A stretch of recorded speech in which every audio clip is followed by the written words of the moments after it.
Olá, seja bem-vindo ao Viver Bem, podcast da Unimed São José dos Campos, esse nosso espaço de cuidado, bem-estar e acolhimento.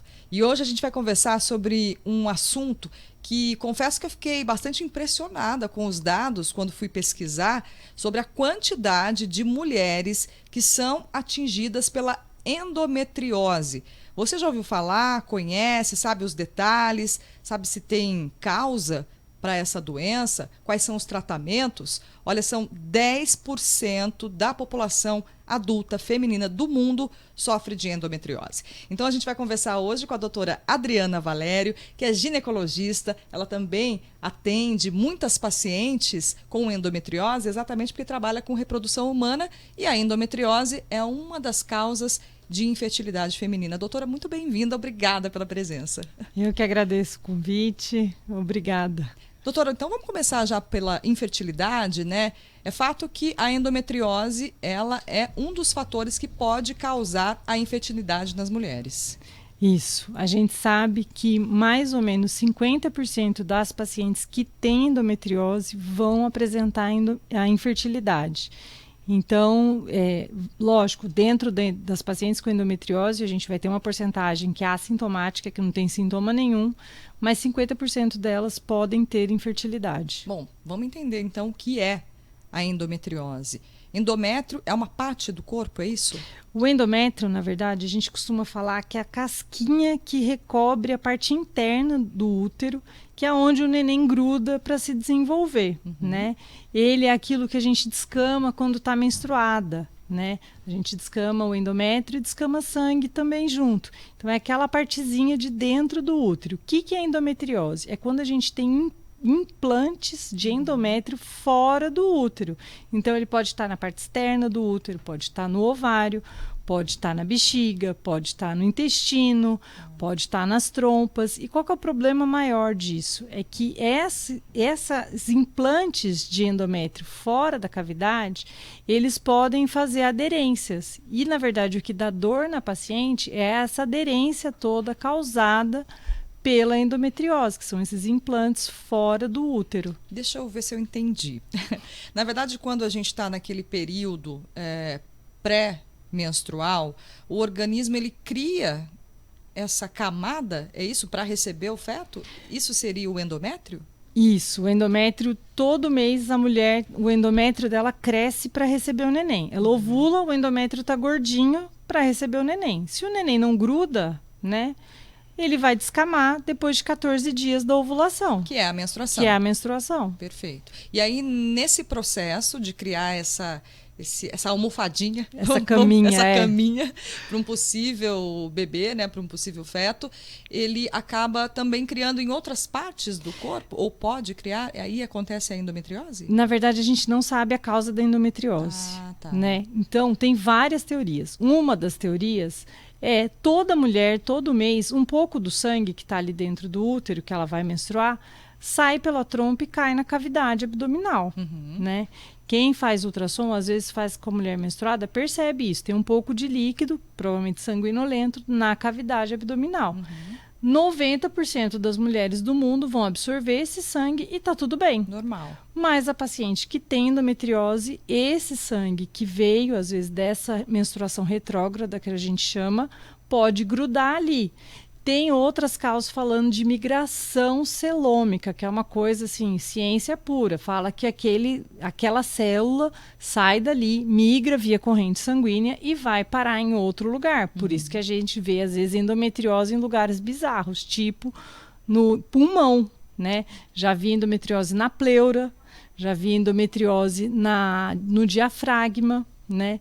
Então, por isso que às vezes eles acham que também tem essa teoria de migração da célula. Agora, eu achei curiosíssimo, você comentou aqui antes da gente começar a gravação, que uma colega de escola, da faculdade, é isso? Na verdade, quando eu estava na residência, a gente tinha uma paciente no ambulatório de endometriose que ela tinha um foco de endometriose na panturrilha. Então, todo mês, quando ela menstruava também, ela sangrava na panturrilha. Olha. Porque ela tinha um nódulo, que depois foi investigado, ela acompanhava conosco da ginecologia e com o pessoal da ortopedia.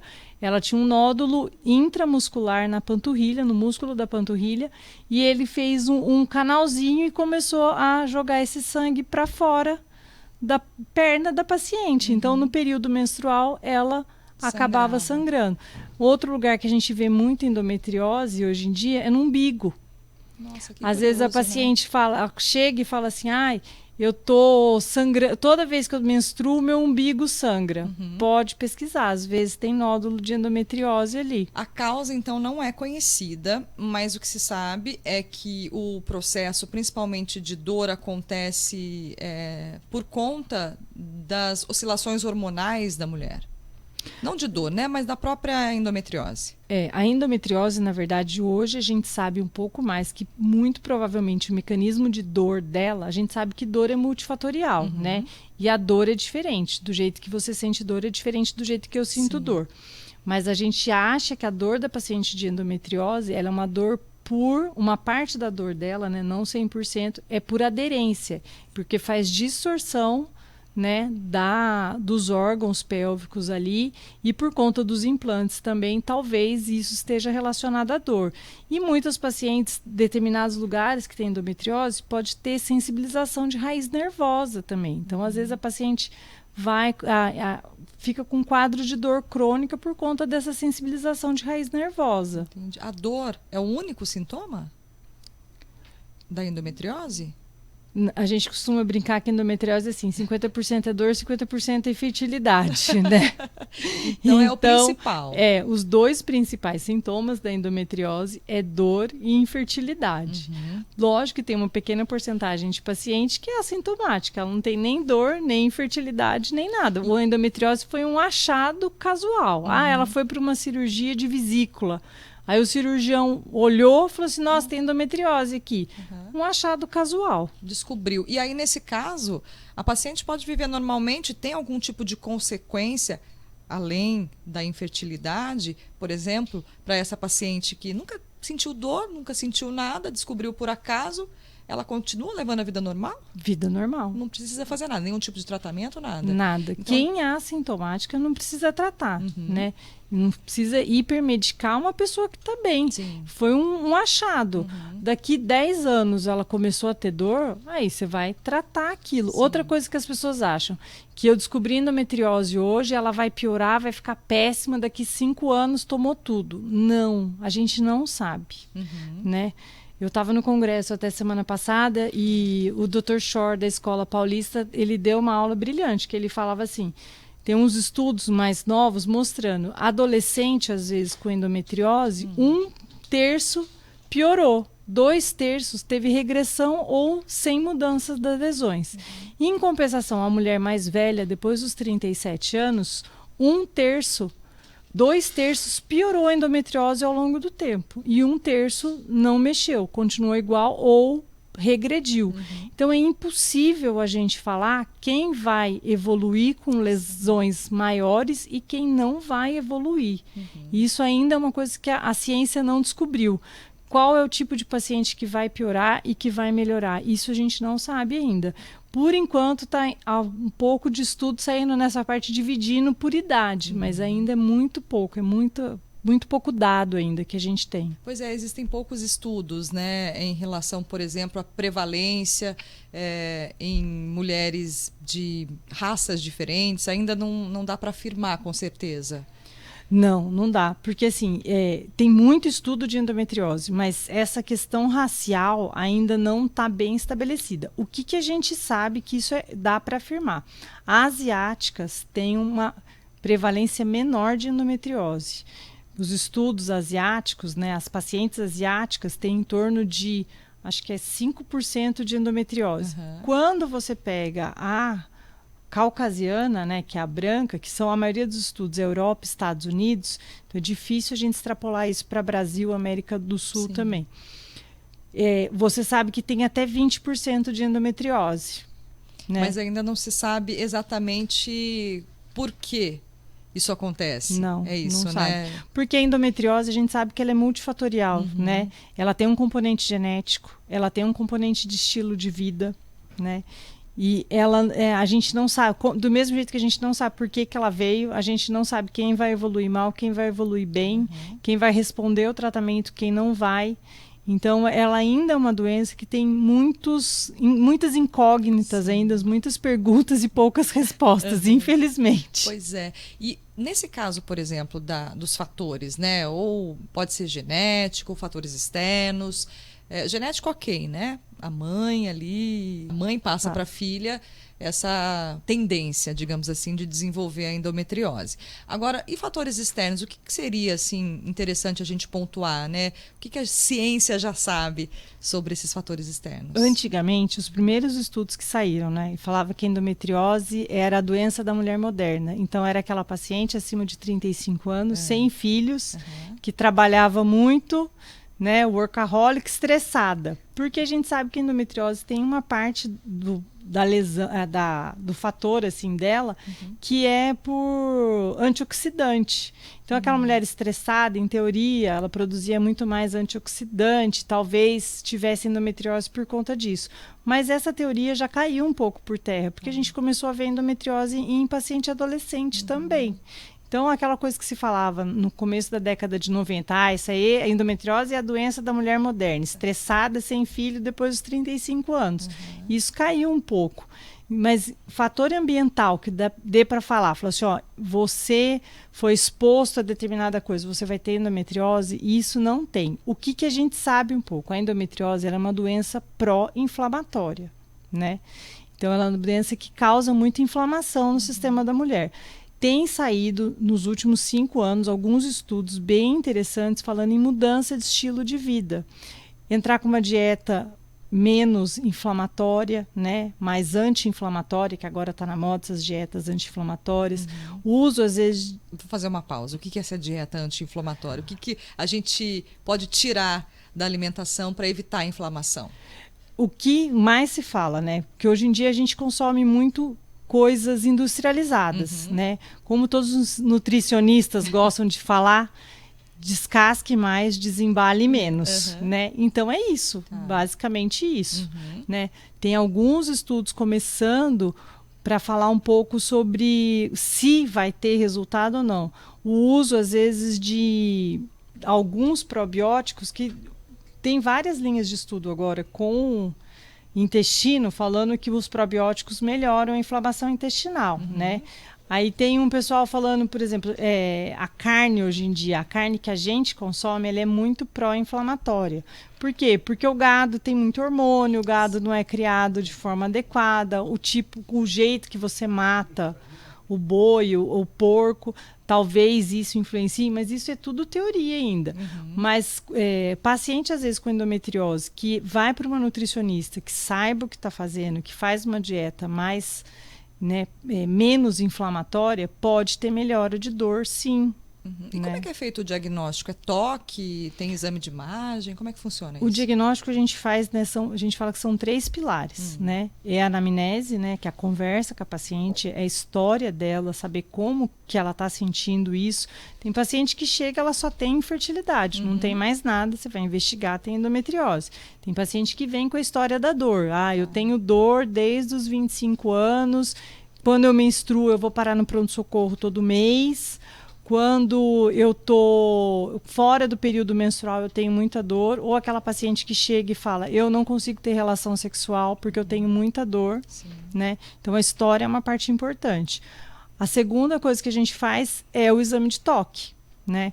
Porque pelo exame de toque bimanual, né, a gente consegue sentir se ela tem nódulos, se ela tem alguma coisa ali na pelve que indique endometriose. Se o útero não tem tanta mobilidade, se às vezes você consegue palpar, né, um ovário mais aumentado, né? E dor, você palpa, às vezes a paciente... A pessoa já reclama. A paciente, eu brinco, ela gruda no teto de dor. Então, isso também... É um indicativo. E o terceiro é o exame de imagem, né?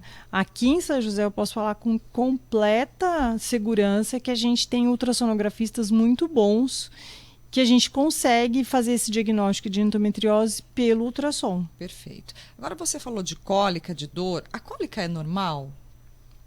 Depende da cólica, né? Tem aquela eu cólica... ouvi dizer, cólica não é normal, mas eu sempre convivi com cólica, assim, tomo um remédio e ok, né? Então, depende da cólica, eu sempre falo isso. Tem paciente que todo mês ela tem um pouquinho de cólica na menstruação. Ela fala assim, eu tenho cólica no primeiro e no segundo dia da menstruação, melhora com anti-inflamatório, eu fico bem e amém, e toca a vida, né? Não é aquela cólica que ela vai parar no pronto-socorro, que ela tem que parar a vida, que ela falta no emprego para ficar em casa tomando remédio, fazendo bolsa, tudo isso. E adolescente, às vezes, tem mais cólica, que tem até um nome bonito, né? Que a gente chama de dismenorreia primária, que é a cólica, às vezes, da adolescente ali. Eu brinco que a adolescente, o útero, às vezes, não sabe menstruar ainda. Por isso que, às vezes, tem mais cólica, né? Tá aprendendo ainda o processo, né? Exato. E, doutora, qual que é o tratamento hoje para endometriose? Ou quais são, né, os tratamentos disponíveis? Aí depende, né? A gente vai dividir o tratamento em dois braços, vamos dizer assim. Aquela paciente que quer engravidar e aquela paciente que não quer engravidar, né? Vamos falar um pouquinho mais sobre aquela paciente que não quer engravidar, né? Aquela paciente que não quer engravidar, eu sempre falo isso. Primeira linha de tratamento é tentar o tratamento clínico, né? Se ela é uma paciente que nunca tratou nada, nunca fez o diagnóstico agora de endometriose, eu descobri que tem endometriose porque eu tenho dor, porque eu fiz exame de imagem, eu passei no ginecologista e vi que eu tenho endometriose. Primeira coisa é tentar o tratamento clínico. Como que a gente faz tratamento clínico? Pode usar anticoncepcionais, tá? Não tem problema se ela menstruar um pouquinho com anticoncepcional.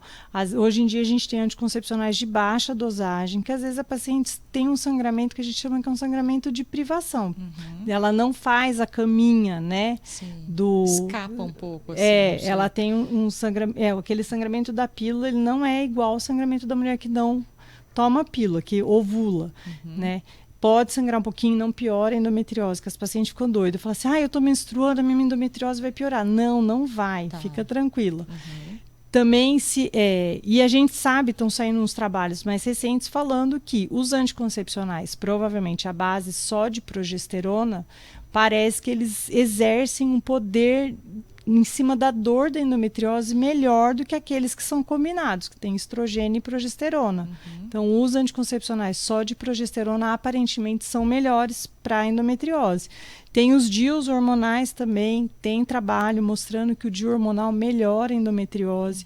O implante que a gente usa não é chip nem nada, gente, é implante da indústria farmacêutica normal, regulado, Anvisa certinho. Aparentemente também pode melhorar a endometriose. Tudo isso é hormônio?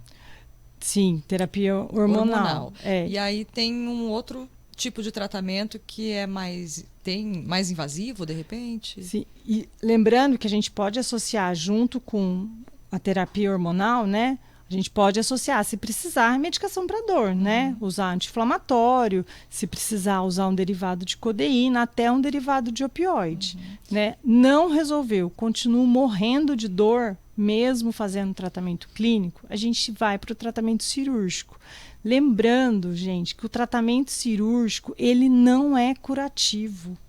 Hoje a gente sabe que o tratamento cirúrgico não é curativo. Você pode ir para uma cirurgia de endometriose, tirar todos os focos do mundo de endometriose que você viu na pelve daquela mulher. Se você não tirar o ovário dela, você não está curando a endometriose. Entendi. Daqui a um tempo pode voltar tudo de novo. Entendi. Né?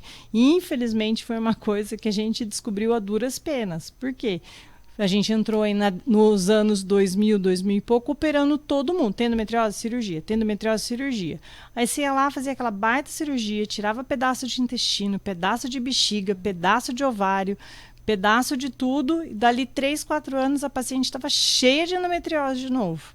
Por quê? Porque sua cirurgia foi ruim? Não, porque a evolução da doença pode ser essa.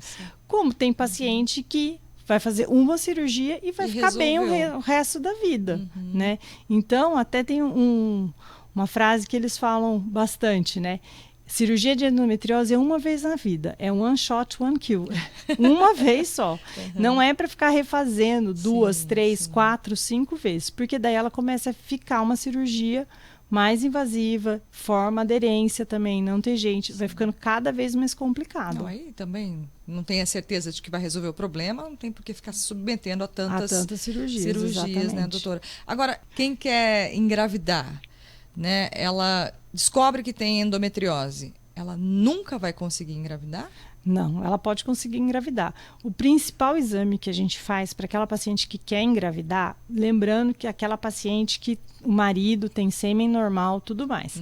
A gente faz um exame das trompas, que tem um nome super difícil, chama histerosalpingografia. Se o exame das trompas mostrou que as trompas estão bonitinhas, estão funcionando bonitinho, ela consegue muitas vezes engravidar. Agora, muitas pacientes com endometriose, por conta das aderências até que a endometriose faz, a trompa é um órgão muito sensível e é o primeiro a ser afetado, muitas vezes pela endometriose. Então, essas pacientes muitas vezes têm obstrução tubária, como se ela tivesse uma laqueadura natural. Entendi. Essas pacientes não tem jeito, tem que ir para fertilização in vitro. Perfeito. Agora, se a mulher ela tem endometriose e engravida, porque deve acontecer, pode acontecer, bastante. Né? E aí, nesse caso, existe algum risco para a mulher, para o bebê? Não tem nenhum estudo falando que a mulher com endometriose tem um risco maior de aborto ou malformação fetal ou nada disso. Tem alguns estudos, mas já são um pouco mais antigos, falando que a mulher com endometriose tem um risco maior de aborto, mas os estudos recentes não mostraram isso. Né? Então, às vezes a paciente acha, eu tenho endometriose, eu tenho um risco maior de aborto. Não tem. O risco é igual ao da população geral. Então, não precisa se preocupar, né? Se, de repente, está com endometriose, engravidou, isso não vai ser um problema para o feto, para a mãe? Não vai ser problema nenhum. E muitas vezes essa mulher, como a gravidez é um estado, né, progestagênico da mulher, que é só progesterona praticamente em circulação, às vezes ela fica muito bem da endometriose dela. Ela fica sem dor, fica sem nada. Tem paciente com endometriose que fala isso, eu engravidei e parece que curou a minha endometriose. Por quê? Porque a mulher fica muito tempo ali naquele estado inundada de progesterona, né? Que é a gravidez toda, ali 40 semanas às vezes. Aí você junta um pouquinho do puerpério, a amamentação, tudo isso, que também o estrogênio tá baixo, e elas ficam super bem. É possível alguma mulher que tenha a endometriose, ela de repente, ela tinha muita dor durante um longo período e de repente isso para? Isso acontece? É mais difícil. É bem mais difícil. Mas pode acontecer, porque é aquilo. A gente não sabe se a doença vai progredir ou vai regredir. Sim. Se, de repente, ela está naquele grupo que a doença regrediu espontaneamente, pode ser que ela melhore da dor dela. Né? Mas é impossível a gente falar se vai melhorar 100% ou não. O que a gente vê muito é isso, paciente que fica grávida, ela fica bem e muitas vezes depois do parto ela fica bem. Você pode até achar foco de endometriose, mas ela está bem, ela está assintomática, sem dor, sem nada. Tranquilamente com a doença que não vai ter problema nenhum, né? Exato.